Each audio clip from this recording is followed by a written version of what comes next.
My name is Ori Eisen. I'm the founder and CEO of Trusona, and I'm going to help moderate the panel today about how we can use technology to stop child exploitation online. We don't have a lot of slides, but I will move to the next one to get us going, or ask the AV lady to move us to the next slide. There we go. All right, so you can see who's who in the zoo.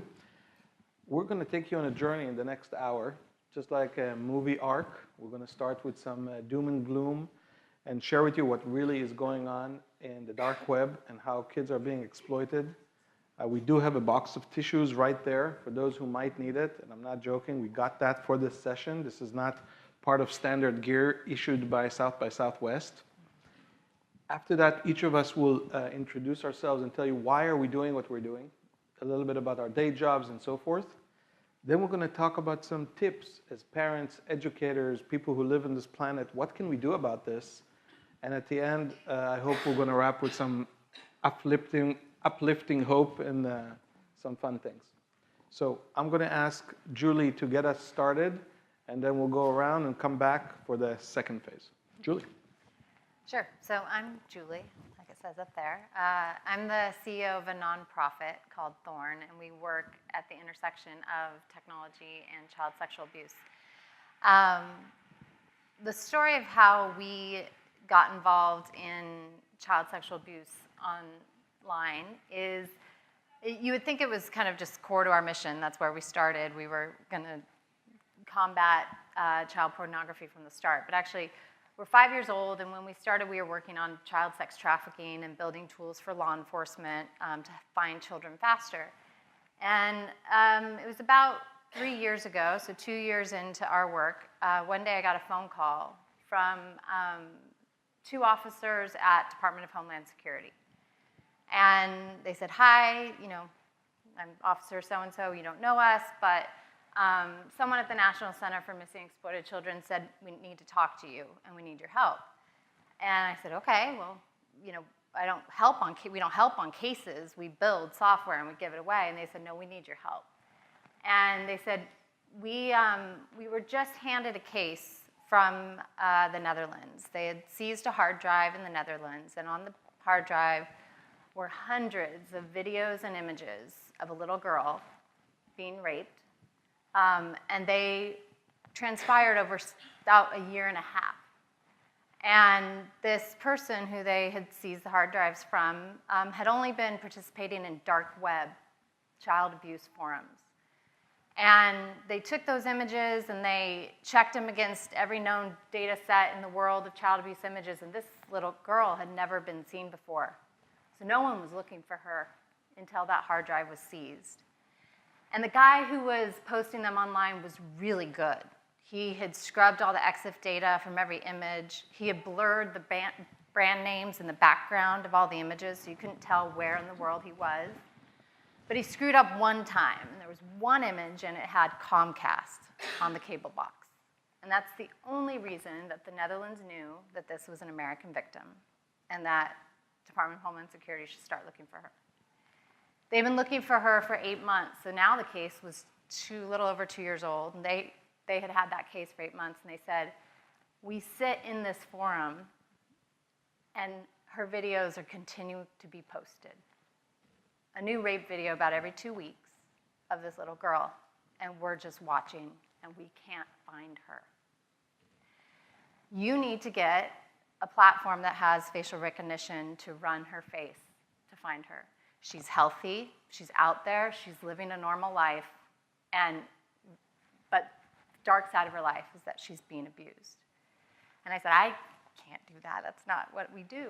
And they said, but you have the connections. And so we tried with all our might. We called every platform we could, and many of you know why that wasn't possible. There's policy and there's legal reasons and privacy reasons why. There's also technical reasons why that can't be done. But when we were asked to work that case, we were sent many pictures of that little girl. And pretty soon that becomes our responsibility. No longer, we talked about this with this panel about, do we put up the numbers? Sure, we can put up the numbers, but what you're gonna see is tens of millions of people trading violent child sexual abuse and tens of thousands of victims all around the world. What you're not gonna see is the face of the little kids who are being abused because we don't have the technology to stop it, or the investment in law enforcement, or the public discussion around why it's wrong. So that case specifically sent our organization on a journey to specifically invest in new technologies to combat child sexual abuse.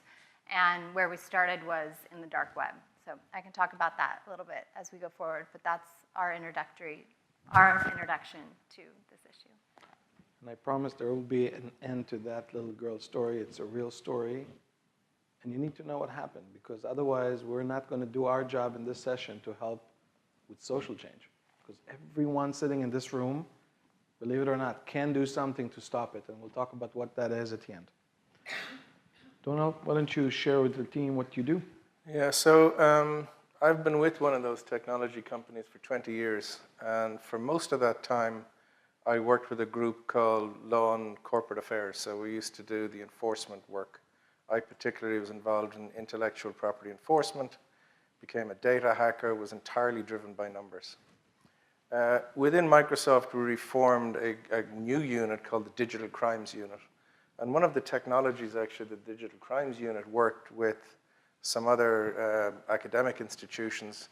We came up with a technology called PhotoDNA. And PhotoDNA helps people like NCMEC and others to hash these horrific images, and then for tech companies to scan across the data content to see if those images exist. And in the role that I had, I used to go and do some analytics on this, but to me there were always numbers. And one of the reasons that I was very keen on not having numbers up there, I was able to tell you what the trends were, what countries were impacted, how many IP addresses were in the feed, how many usernames per IP address, and it was all fun analytics and some great visualization. And it's only that I really became passionate about this about 6 months ago. I had no idea what was really sitting behind it. But I was working on a completely different case, again with some Homeland Security people in Kansas. And we're out, as happens after law enforcement engagement, you're out having a few pints afterwards. And they started to tell the story of how they had got into some investigations. And it was the first time ever, like as an engineer, you sort of listen to, this was just one data point in mine, but it was a story of a kid that they had to rescue and how long that kid had been abused. And I had always thought that this PhotoDNA stuff was, sort of pictures of glamorous kids who looked under 18. But the description of torture of babies that these guys had to witness and then stand up and testify to really affected me. And the reason I'm here today is partly because of that experience. Thank you. Teresa? I'm Teresa Payton, and after leaving the White House, I worked for President George W. Bush as his chief information officer. I started a cybersecurity and intelligence operations company, and our focus was on pushing evil out of companies and out of nations and out of our allies. And I wouldn't have told you when I first started that we would also focus on people. But that quickly changed. I started working on my first book, Protecting Your Internet Identity, Are You Naked Online? And in doing the research for the children's chapter, and it was really meant to be more of sort of a reputation and privacy book, but in doing research for the children's chapter, I started going onto all the social media sites, even though the children weren't supposed to be there based on the age, privacy laws that are there.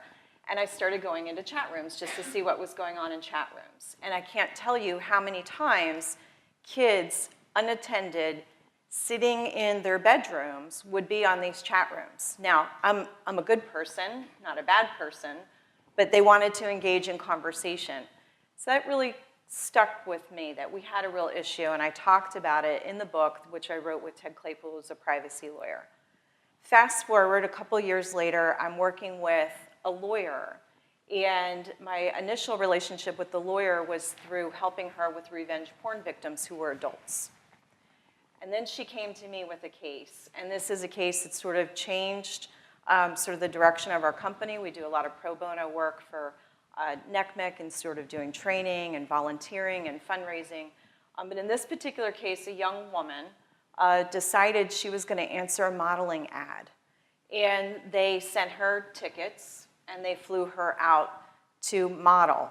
And for whatever reason, and I can't name it because the case is ongoing, but for whatever reason, a legitimate modeling agency, some young men and women go one direction, and they actually have a true, legit modeling career, and then some do not.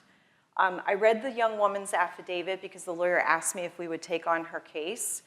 And I've got a little girl who's 9 years old, and I'm reading this young woman's affidavit. Her family culturally has shunned her, but they are paying her legal bills.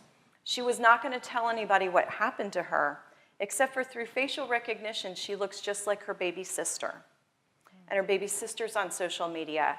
And these creeps and these criminals started actually reaching out to her baby sister. And that's when she had to tell this terrible secret that she was carrying around. And so from there, our company has been dedicated and focused on ending this, not just trying to make it better, but ending it. And that's where every single one of you, whether you're on the video, watching this video, or in the room, you may think to yourself, what do I have to give? You have everything that you can give. You know, I think about like the Jared Fogle case, for example. If you're a dog trainer, did you know that it was a German Shepherd who was trained to smell the coating that's on electronic devices to keep them from overheating?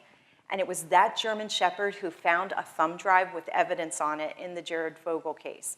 So no matter what you do, whether you're a songwriter, a blogger, a gamer, everybody has a God-given talent, and this is our future. And so if you can find a way coming out of here, and like I said, there's going to be talk about hope, but for me, that was a huge, huge turning point. Those kids and doing the research for my book, and then this young woman's case. Thank you.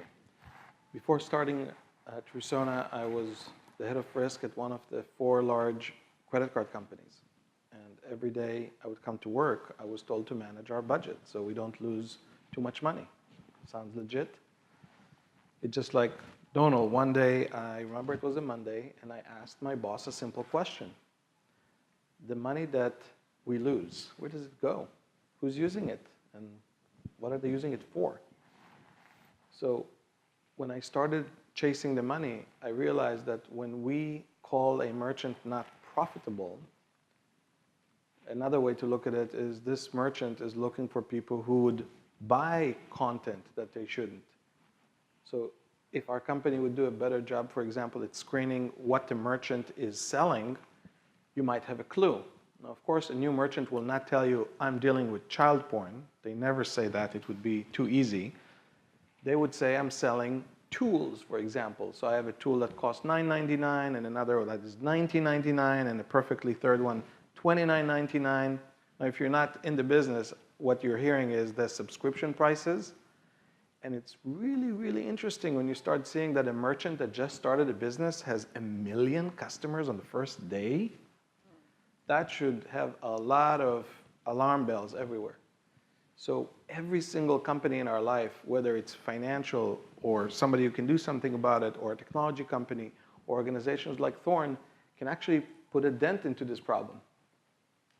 But we have to have the will to go do it. So what we're going to do now is we're going to go around and talk about what tips we have and what do we think people can do. And at the end, as we said, we're going to talk about what happened to that little girl in that story, and then ask you to come share the conversation. And some of you can actually join us tonight for dinner, but I'll leave that towards the end.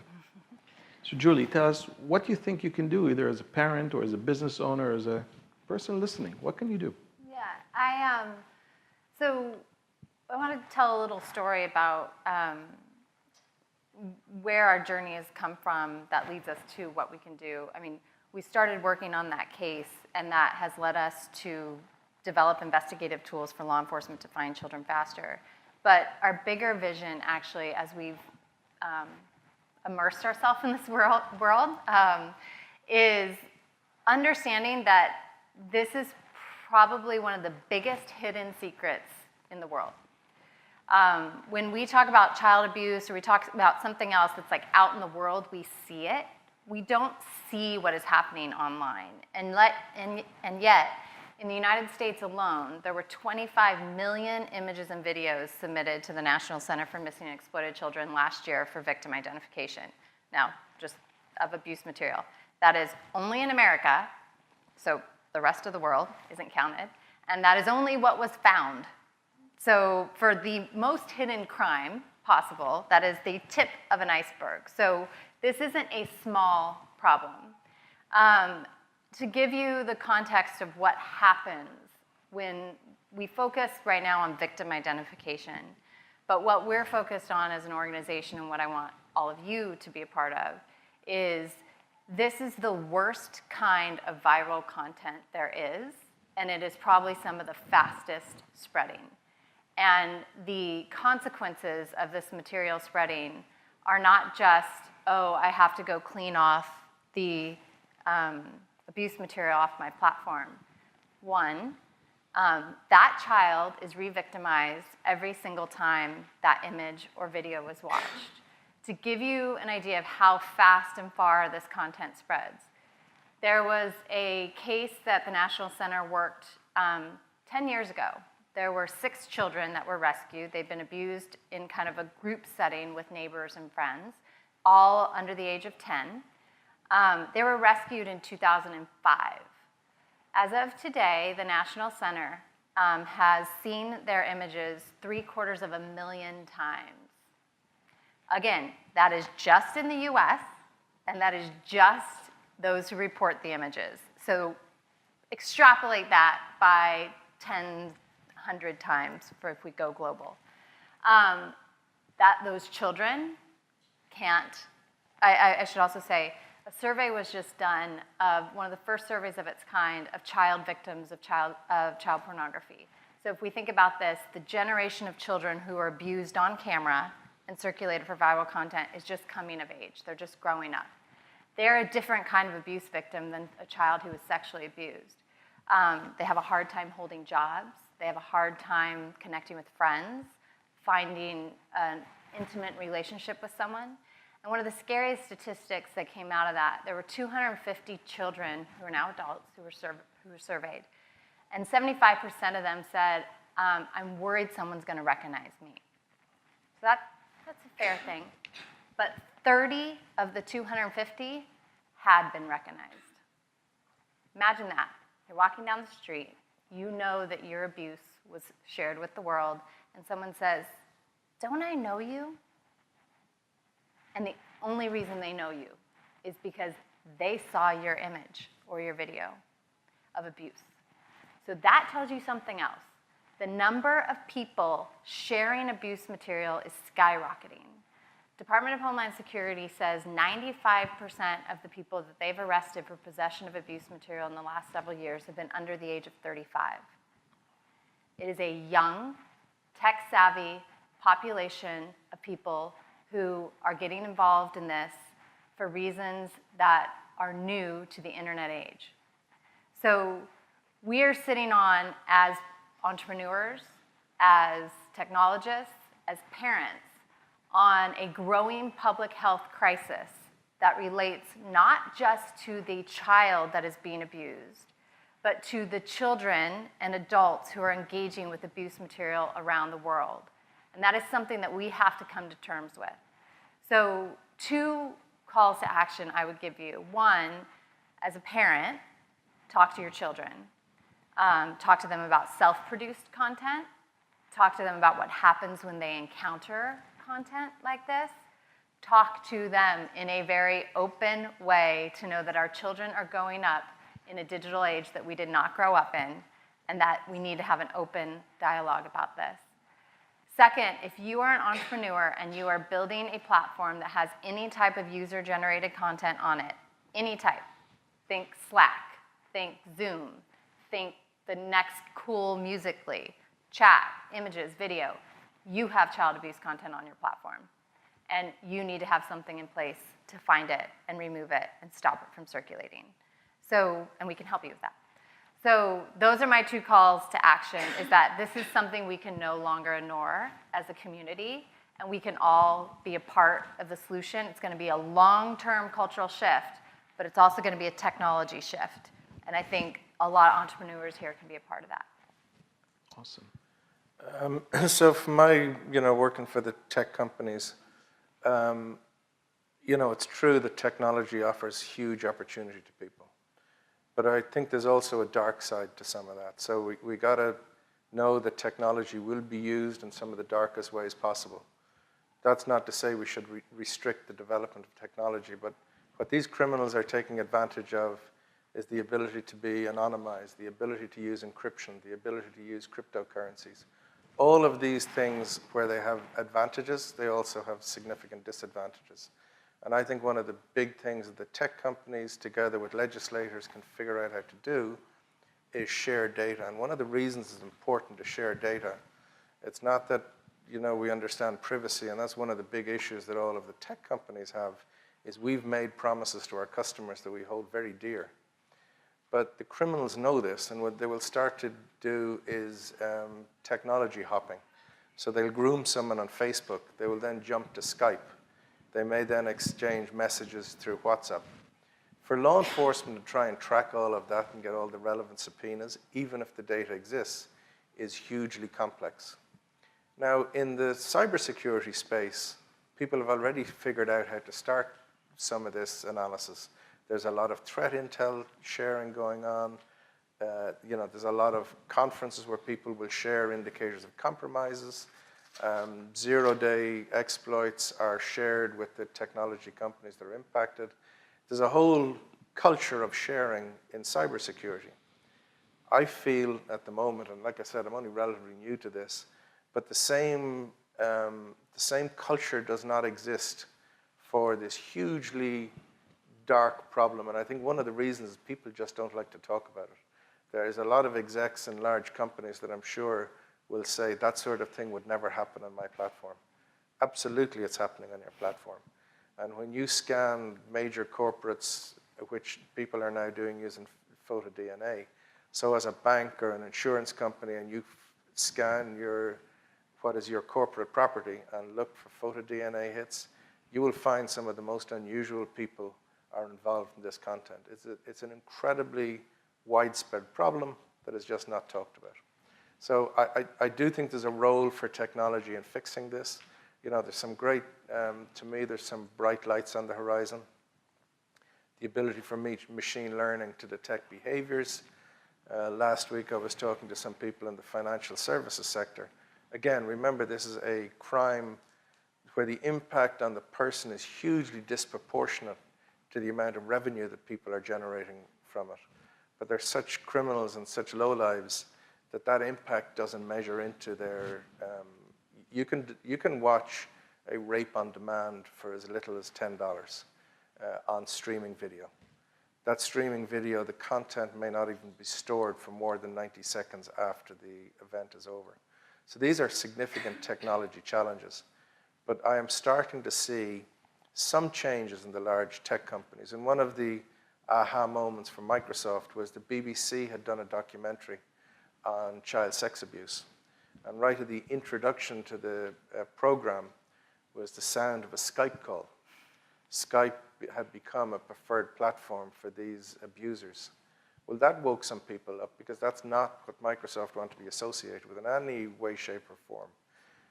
And the other side of the house is all the privacy people, but at a certain point, your terms of use are being abused, and you've got to go and pick these people up. So now we're starting to focus very, very strongly on this problem. And I do see some light at the end of the tunnel. I hope it's not a train coming. Yeah.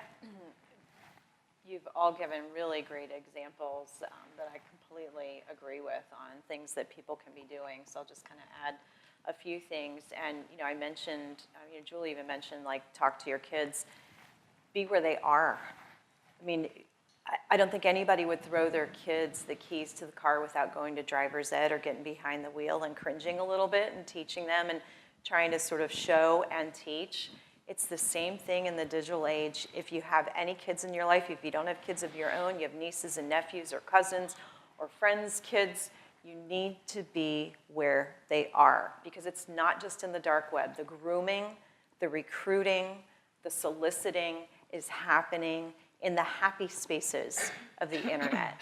The other piece is you have to acknowledge, yes, in my family, yes, in my company, and yes, in my kid. It could happen.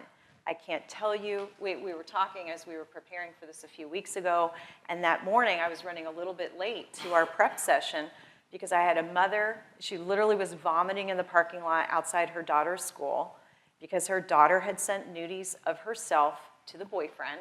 Boyfriend posted them all over the internet. They had gone viral. So what can you do about this young woman who you don't know? Well, one of the things you can do is make sure that, first of all, not only talking to your kids and being where they are, but this mother did not know that NCMEC actually has a phone line you can call for free. And they have tools where they try to work with the social media companies to get these images of these minors removed so it doesn't become part of the general population of child exploitation material. Know the NCMEC and the Thorn websites. They are going to be your best resources for the conversations, for when people run into trouble. The other piece is you need to say, it could happen in my company. If you're in any position of management at all, you need to be talking to your bosses about, do we scan our networks for this? A lot of publicly traded companies are scanning their networks for people downloading porn from known porn sites. This is different. It's child exploitation. They use different methodologies. They're not typically commingled with the adult porn sites, so you're missing it. And it could be happening in plain sight. So those are the types of things that you can do. And then also ask, what are my God-given gifts? If you think about, for example, the suicide hotline and the suicide song, they said that the calls to the suicide hotline went up. If I have any aspiring music writers here, write a song about this. You do blog, if any of you are bloggers, blog about this. Do you do podcasts? Are you on the radio? Use your God-given talents. You actually can make a difference just by starting with awareness. Thank you, Teresa. I'll add 2 tips. One of them, please don't laugh, but use your God-given wallets. Donate today, even if it's a small amount, to Thorn, to NCMEC, because they have people on the front line who are building these tools. Trust me, after doing this now for a long time, you don't want to even see these images. It's illegal to see them. There's people who are volunteering to do this on our behalf as a society. It's not a fun job. So let's at least just vote with our dollars and give them the tools to go fight these bad guys. The second tip may sound very simplistic, and I'm asking you to do it. Every single person here is using probably 20, 30, 40 websites in your life. Could be your bank, could be your healthcare company. And all of them are using passwords today to protect them.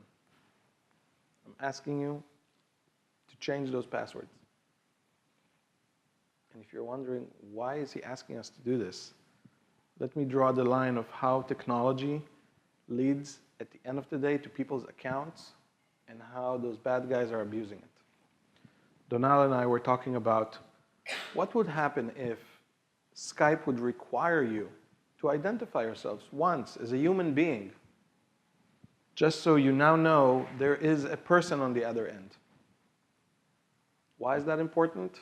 Because if you let a lot of robots take over Skype, they could actually take over social media feeds, and they can do a lot of interesting things. I mean, read the papers, you know what I'm talking about. The same groups are monetizing the fact that the security we all use is so lame, excuse me, it's from the 1960s, and we've all advanced. I'll quote Teresa, who gave me a wonderful line a few months ago.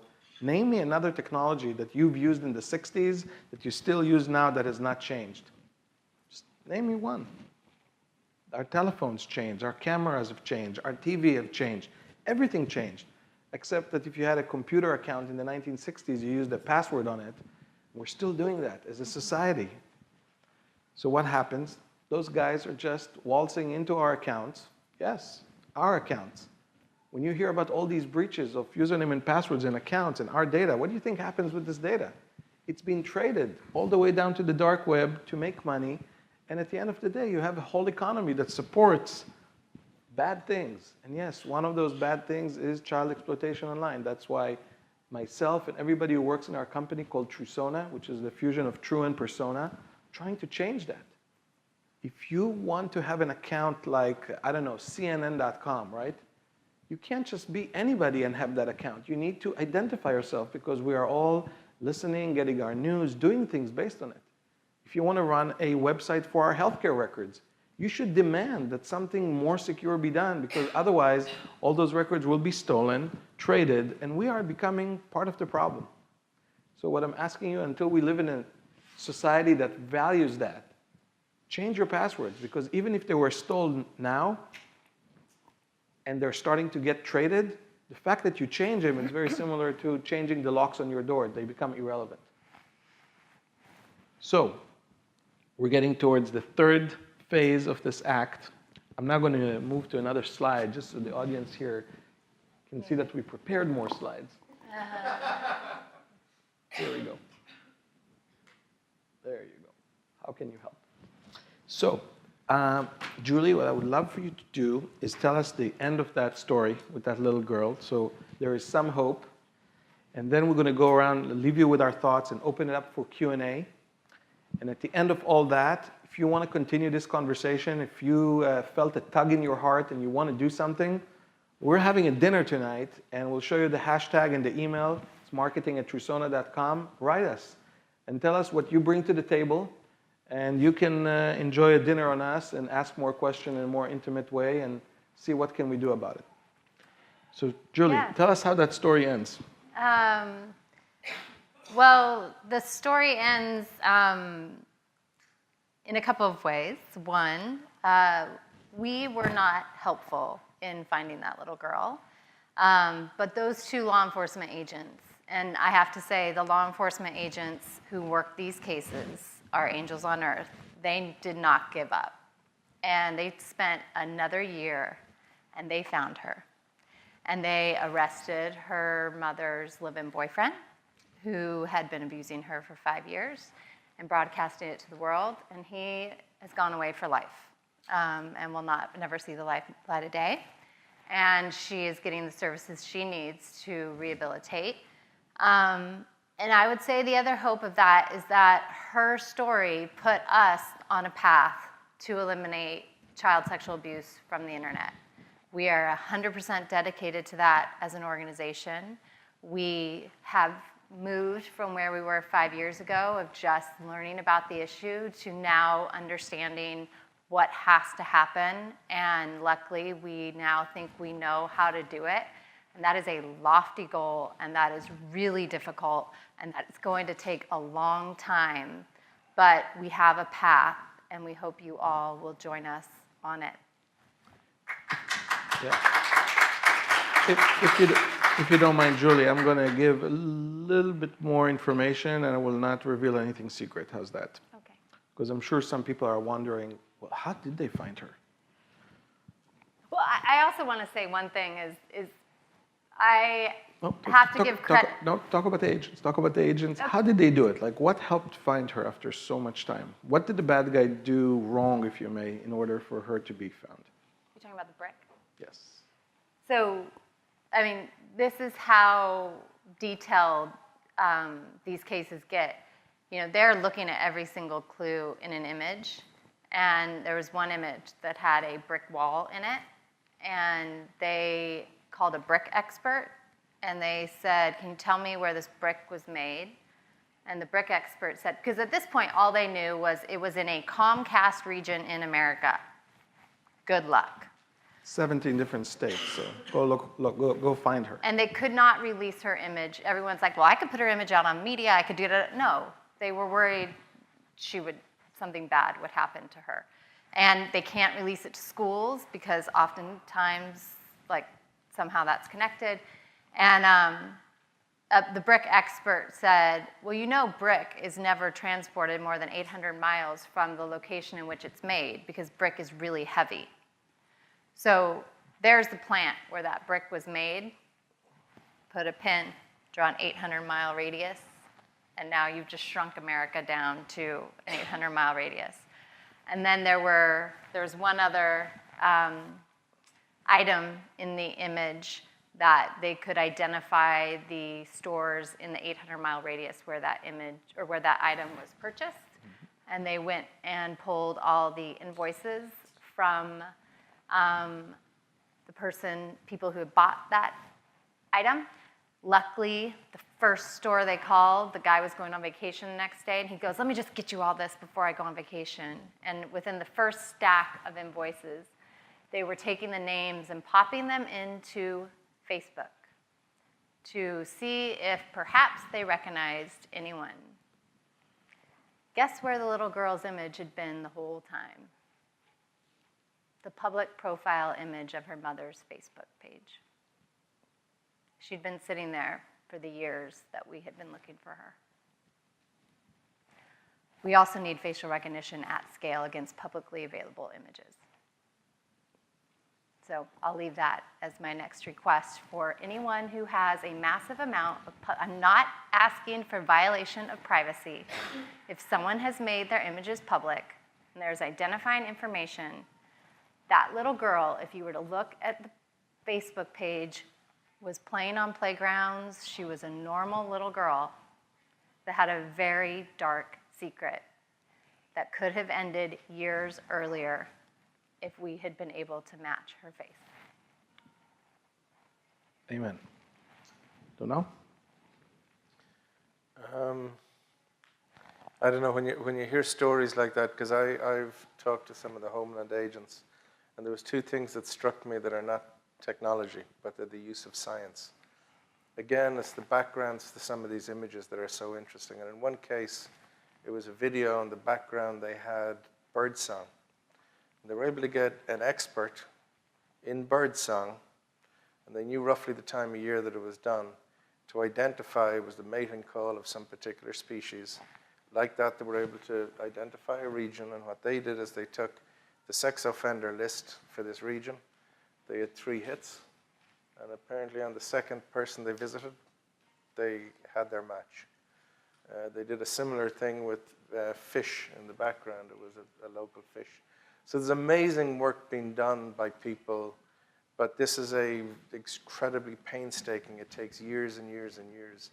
And my call out to the technologists, including myself, is to figure ways of doing these things at scale, to make it to the point where if you engage in this activity, and that's, I think, the thing that's changed over time. The reason the numbers are climbing is because the ability to become anonymous on the internet. I do think that as we develop technology that's balanced with people's privacy rights, but things like anything that's on the public fora is scanned, hashed, and matched against the data sets that we have, that these things at scale, with legislation behind us and with the tech companies working together. So for instance, on the bright side, there's an act that's currently in Congress, if they would see fit to pass, called the Cloud Act, that would enable law enforcement in the US get access to content that is not in the US in a much easier way. You know, people say, well, Microsoft should hand over data based on warrants that are issued in the US for content that is not in the US. That's a very difficult call for a company like Microsoft. You wouldn't expect the contents of a filing cabinet that's sitting in Ireland to be handed over for a warrant that's issued in the US. You got to work with the local law enforcement. Well, the Cloud Act will make that an awful lot easier if it's adopted, and the technology companies are very keen for this. We want an environment where we can work with law enforcement to do this. So I think there are things that legislators can do as well as the technology companies.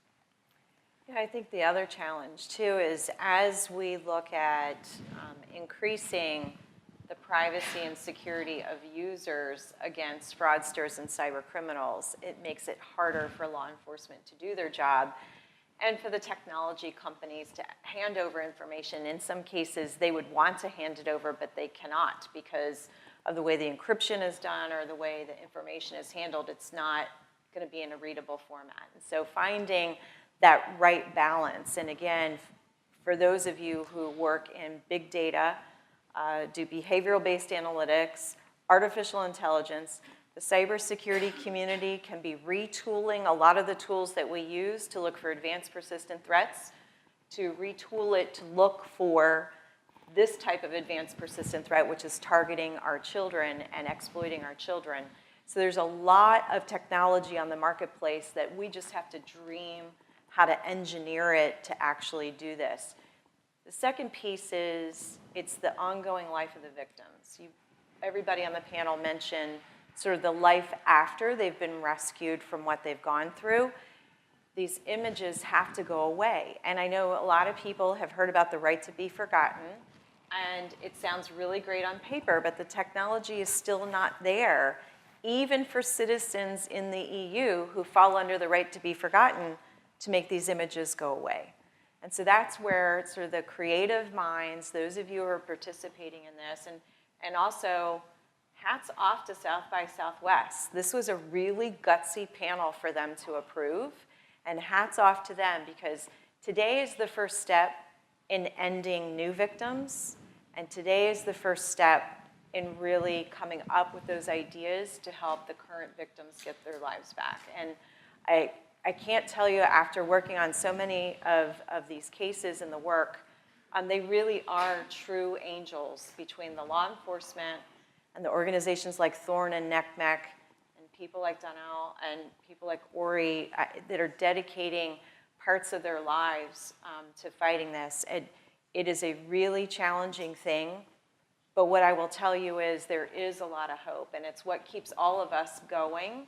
And it's these stories of hope and rescue and giving people their lives back that personally motivates me. And so hopefully you feel like we gave you at least one thing differently that you can run out and do.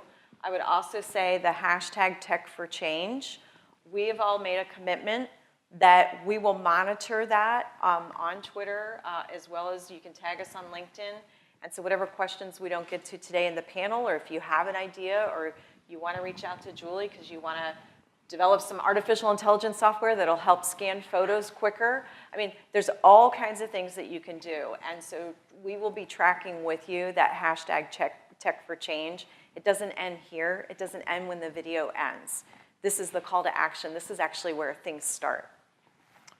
I always enjoy listening to you guys. If you have not recognized Teresa, she was on the show Hunted, right? Last year on CBS, she was the chief investigator, tracking those people down. So if you haven't watched it, watch it. My kids and I enjoy watching it. And if I didn't say that before, Julie's organization, Thorn, was founded by Ashton Kutcher and Demi Moore.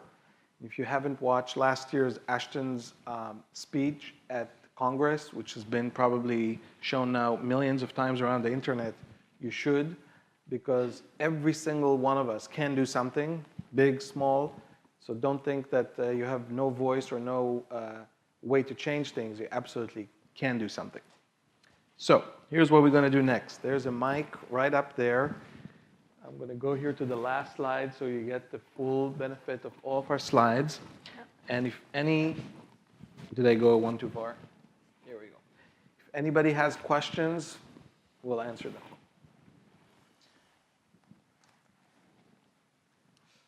First, thank you very much for presenting today. And I'm the president of the Miracle Foundation. We're doing some technology for foster care. And one of the things that I find is that when you're trying to locate technology for a nonprofit and for social, there doesn't seem to be a central place where you can find what has been done so that we can, reuse or retool. And I'm wondering, does that exist, or is that an initiative that you're seeing that's occurring today? All I know of, Box.org tried to create a marketplace for technology, but what I know of it for nonprofits was it's like tools to use kind of back office stuff versus custom solutions for a specific issue, which sounds like might be what you're looking for. And for that, I don't know of a kind of repository. Sorry, but I'd love to talk to you actually, because foster care, as you know, is closely tied to child sex trafficking, which we also work on. So I'd love to chat with you after.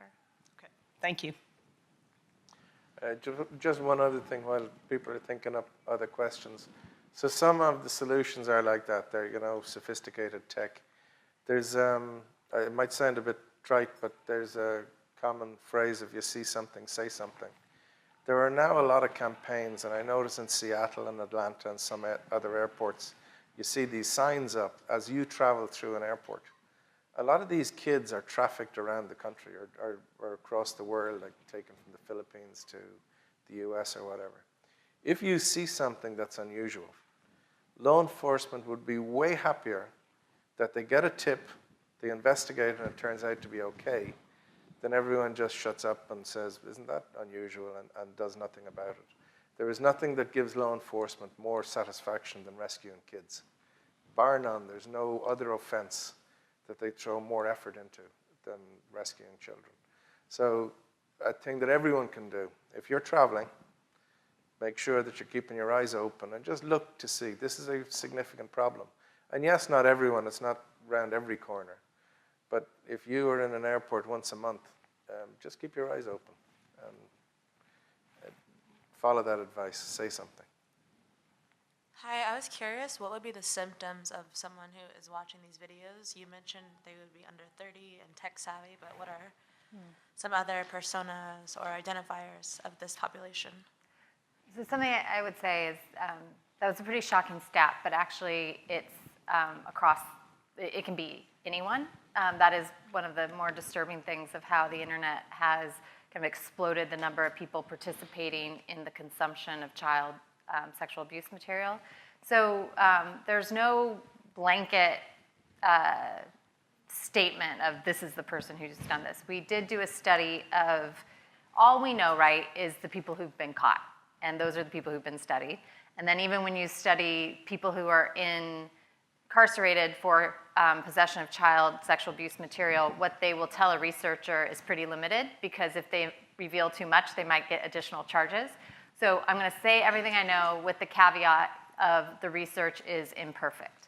But there's often a high correlation with other self-destructive behaviors. So drug and alcohol abuse, inability to hold a job, so withdrawal from family and friends, anger issues.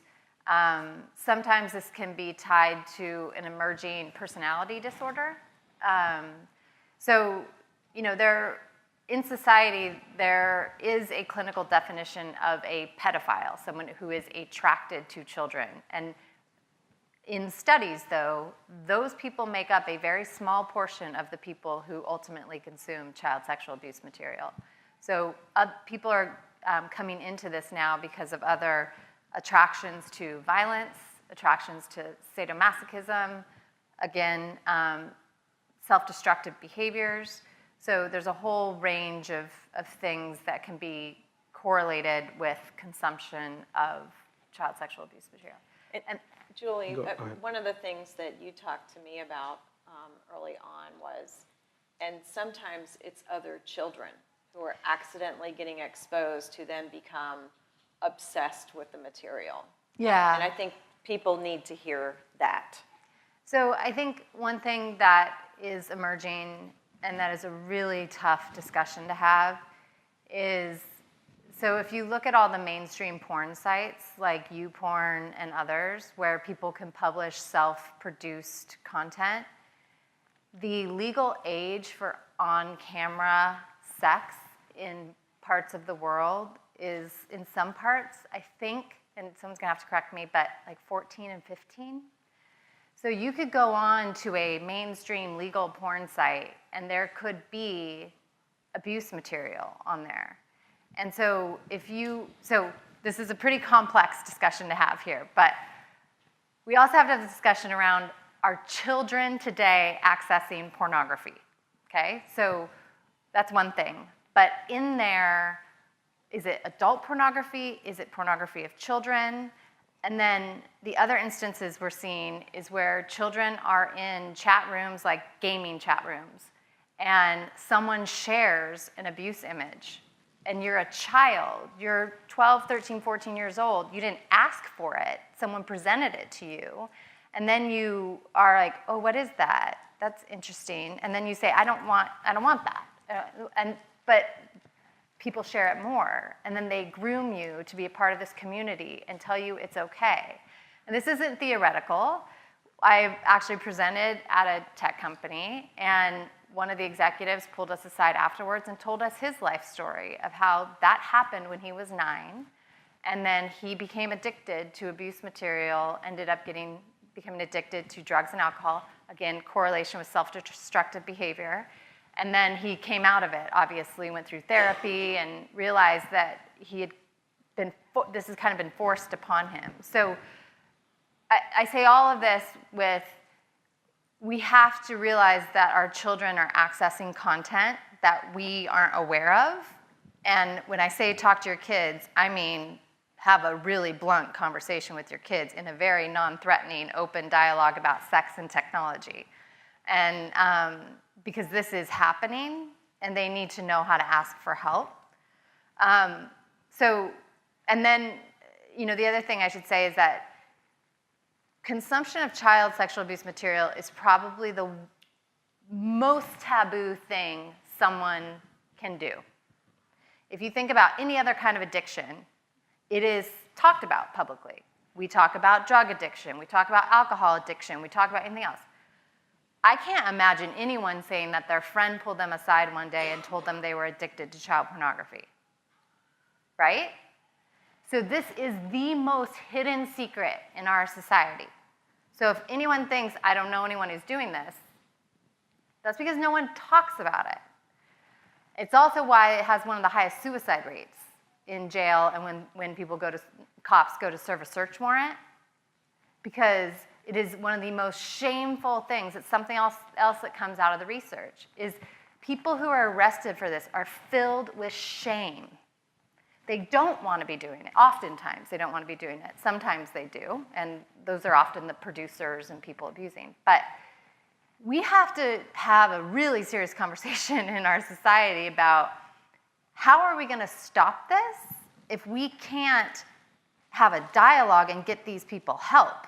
Because the internet and the availability of the content is creating a society where it's being consumed, and yet we can't talk about it and stop it. So we have to remove the content, but we also have to have a discussion about this. And I'm kind of going off, but if you look at Germany actually ran a TV campaign talking to people who have consumed child sexual abuse material and directing them to centers for them to get help.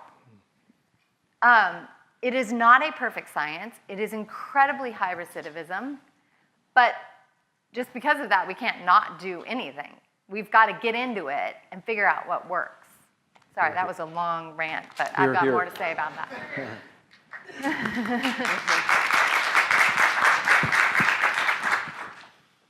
I just broke your microphone, I'm sorry.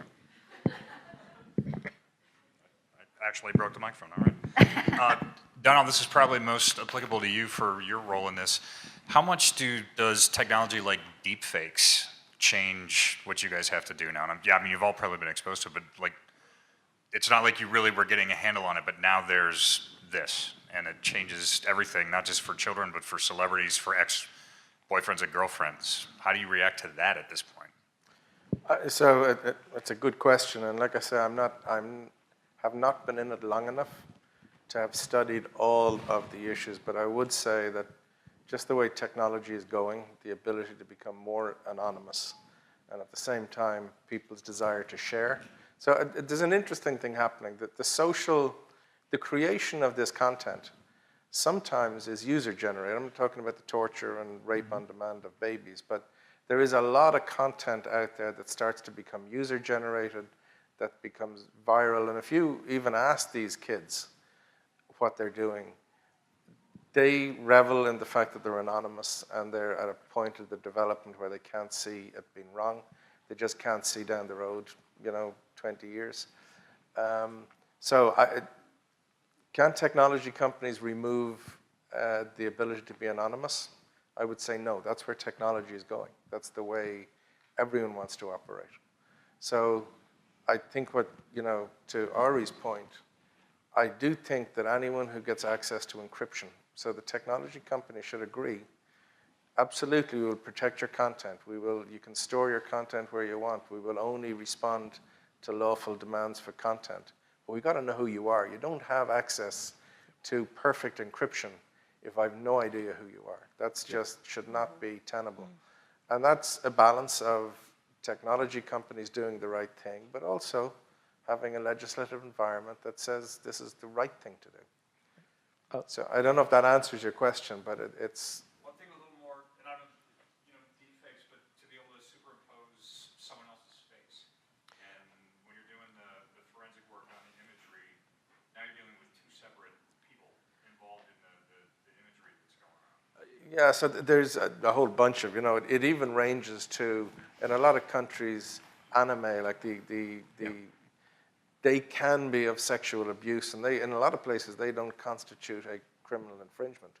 So to the point... defenders, not just on like 4chan, like people are fighting for the artist's rights. Exactly, and that all feeds into this, but in terms of that image, so if someone creates an image and it's hashed, so someone looks at it and say this is an infringing image, we'll be able to detect the image, but I would separate that from the rescuing of the victim. Right. They're two different things. Actually, stopping content being posted is one problem that tech can help with, so we can recognize that image again. But identifying the victim, that becomes a different problem. But if you know where the image has been posted, at least at the start, especially if you can get there very early. If that hash was available very early on, you can get close to what I call 0 day, like the first person to post. Let me just give an example of what happens, because some people who are hearing this for the very first time may ask, well, why isn't more being done? And where is the police, right? Like, why? You're all so smart, right? The reality is this: law enforcement cannot hold this material because it's illegal. So what the bad guys do is basically say, before we let you into our chat room, post some materials so we know that you're legit. And they know how our laws are constructed. And they know that the law enforcement person, even if they had the material, they cannot use it to get in. That is a problem. So no matter what algorithms will develop and so forth, we first need to get into where it happens and then get the victims out of there. But unfortunately, the bad guys are using our own laws as a democracy in many places around the world against us. So when you talk to DHS and you tell them, can you go tell me what subpoenas you want? They'll tell you, I can't, because I can't get into the room where I know it's happening. So again, we need to ask ourselves as a society, the laws and rules were written many, many, many years ago. These guys are clearly abusing it, just like to Donald's thing. You want encryption as a citizen? Great, we want you to have it, but we can't give it to a machine, because now you're propagating the fact that we cannot chase what it is we're here to solve. And the bad guys are on the offensive, which I think is where the issue has to start changing. Yes, ma'am. That was a perfect segue, actually, into my question. So what I was hearing from you is, the bad guys are using our good efforts, our laws against us. And earlier when Julie was talking about how we need to have mass facial recognition on scale, I just couldn't help but think, the people on the street that said, what was it, like 50 or 30 out of 250 had been recognized. I can't imagine, how would that technology then be used to hurt these victims that we're trying to help? And I assume that you guys know more about this than I do. What are some of the potential issues with that? Yeah, the power of technology is in the hands of whoever's using it. And I believe that, the idea of using technology in one area, right? So the idea of being able to scan publicly available images for a child's face, the fact that we can't do that frustrates me, because you know what? I bet you it's done for national security. Is that a technology thing or a legal thing? It's both. It's both. It's both. But you know what? I bet it's being done. Well, And you know what? I agree. It's done in China. So if someone questions, well, how do you use that? It is an arms race. It's probably already being used in another area.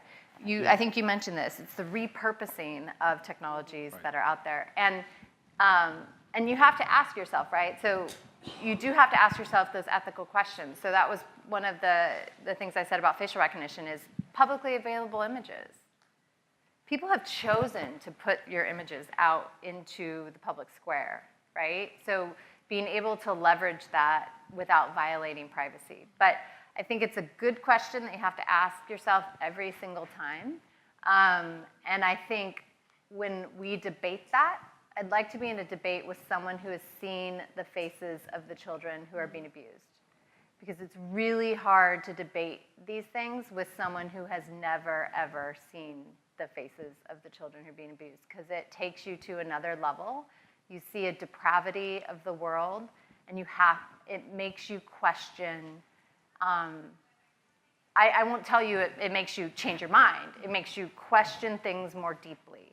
And I think that is really important for us to do as a society. Two points to add to your question. The first thing is the criminals who do this, they don't follow any rules. They don't care about user agreements. And they absolutely are using this technology to cross platforms, right? And so we have got to figure out a way as the good guys to be able to collaborate in real time like the bad guys are. The second point on technology, for those of you with children in your life, a lot of them may have on their smartphones hidden apps. So you may think you're doing the right thing by checking their cloud for their text messages and checking them on social media. But if you're not actually checking their phone for some of these hidden apps where you can actually record and send basically sexually explicit material, and it looks like a calculator, or it looks like a vault, or it looks like lots of different things, you need to be looking again, because you may not be everywhere they are if you aren't looking for those hidden apps. So those were the other two things. Is just the whole thing is cyber criminals, they don't care about the laws. They're all collaborating. They're all using the technology against us, so we need to figure this out. And then make sure you're looking for those hidden apps on kids' tablets, smartphones, laptops. All right, Thank so you, guys. we're going to wrap this session. We invite you to, first of all, tweet and share with the hashtag Tech4Change, as we posted before, so your voices could be heard. As the esteemed panel says, everybody here has a talent. Go use it. Do something today. You can also donate to organizations who are on the front line. If this topic is of interest to you and you want to have dinner with us and share more, we're inviting you. Write us. We cannot have everyone in this room come to the dinner, so tell us what you bring to the table, and we'll help pick. And with that, I want to thank Julie from Thorn, Donald from Microsoft Digital Crimes Unit, Teresa from Fortaleza, and thank you for listening. Thank you. Thank you.